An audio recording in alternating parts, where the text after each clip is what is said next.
yung mga successful guy na hinahanap nyo ay hindi kayo tsatsagain kung ayaw nyong sumunod. Guys, makinig kayo. Ito, pinaka-the best na sasabihin ko. Bakit ibibigay ng lalaki ang gusto mo kung unang-una hindi mo naman kayang ibigay yung gusto niya? Hindi lahat ng babae gusto relationship. If you are 32 right now, it's hard to negotiate for the things that you want. Habang tumatagal na tumatanda ka, lumiliit yung chance mo na ma-meet yung lalaki na pinapangarap mo. Hey, what's up guys? It's your boy, Suplano Moto. Okay, for tonight's vlog, let's talk about ang nag-DM sa atin. So may tanong si ate girl. Ewan ko kung matatandaan ko lahat ng tanong niya. Ang dami. So ang tanong niya is, una, how to retain the guy?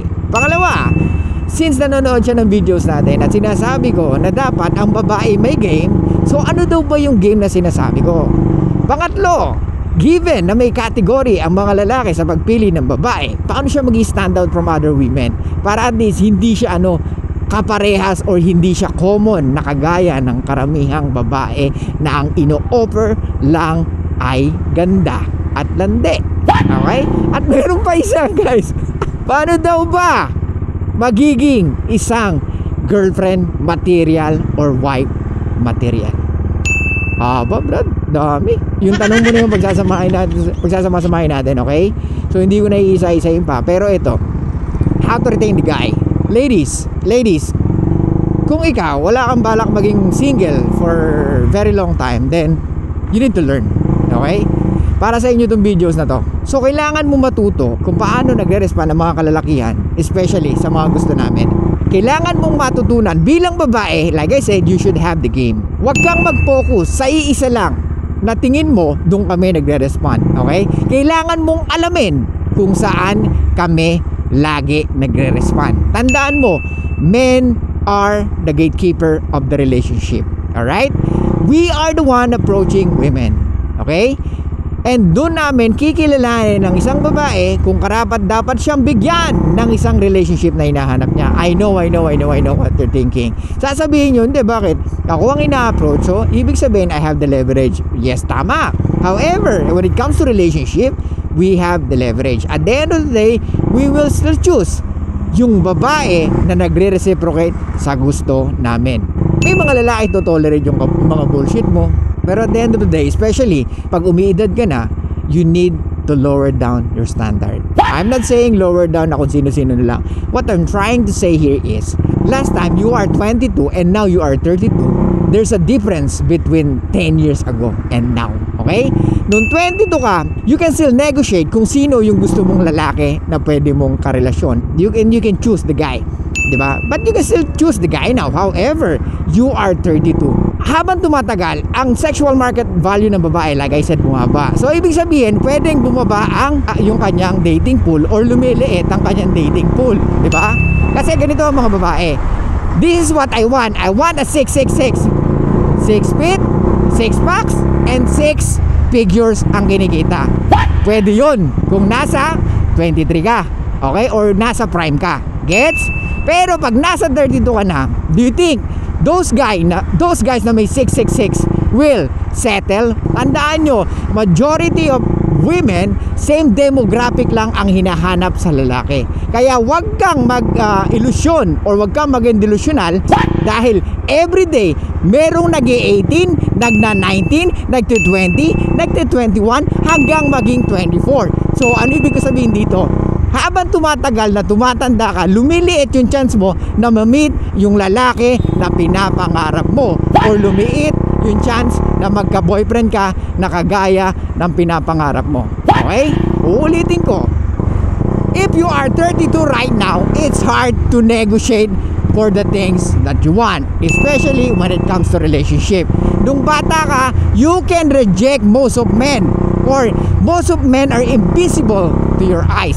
Pero habang tumatagal, bumababa ang yung sexual market value, nawawalan ng interest ang karamihang lalaki sa'yo. How dare you? No offense to women, because men are biologically hardwired sa younger women. or yung masasabi natin nasa peak. Okay, when it comes to retaining the guy, kung ang lalaki, kung tatanungin nyo ko, yung mga lalaki ba gumagawa ba ng way how to improve yung nila, yung attraction nila, or how they can attract women? Of course! Tandaan nyo, men is spending a lot of times, money, effort para lang ma-improve namin yung game namin, because we want to get something, we want to have sex, and that's the truth.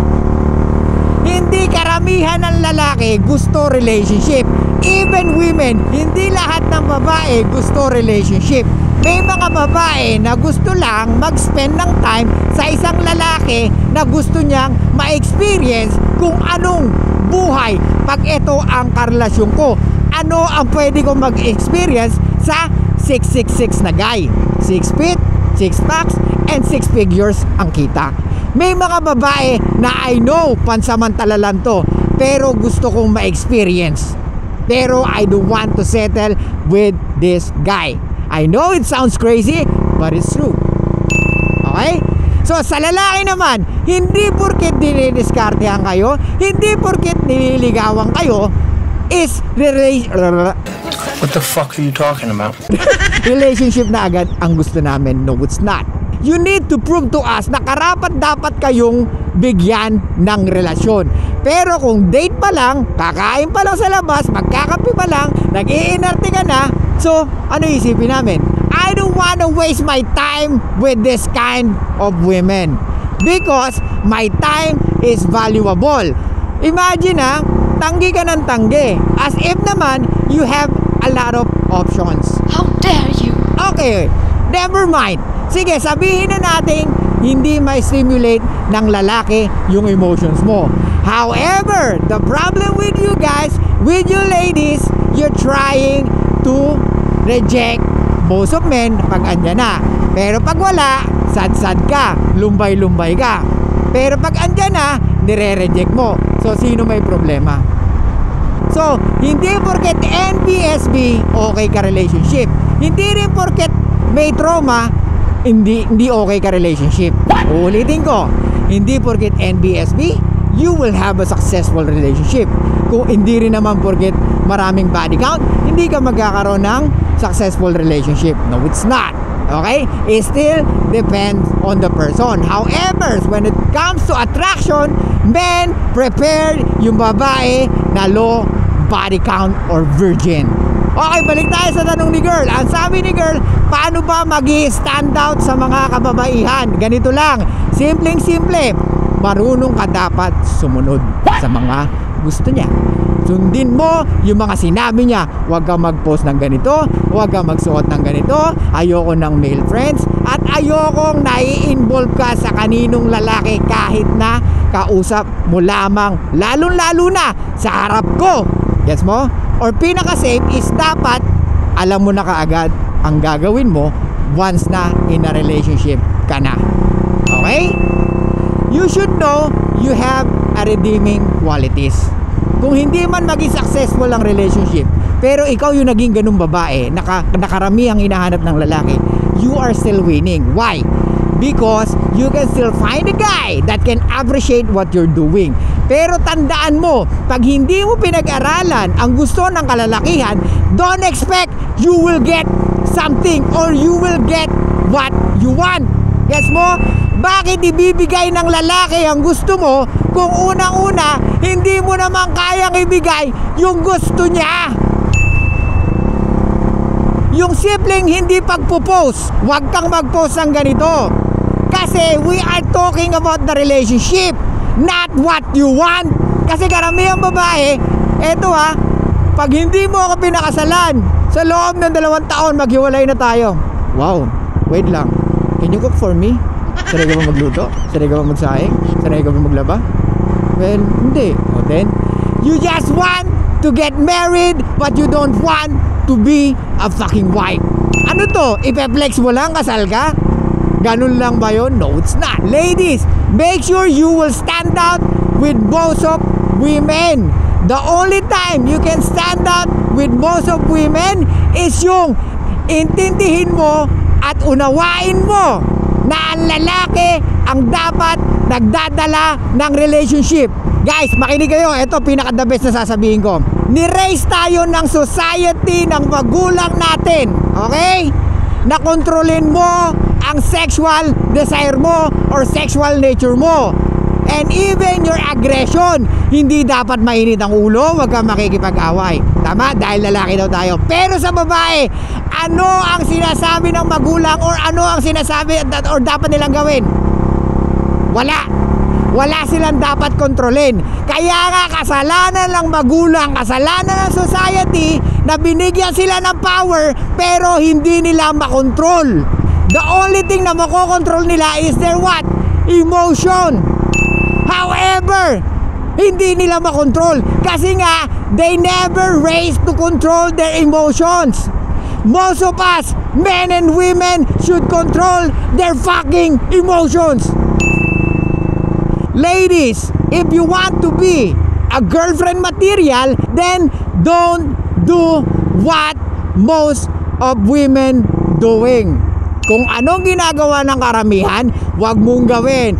Stop partying, stop posting sexy picture, stop entertaining most of guys.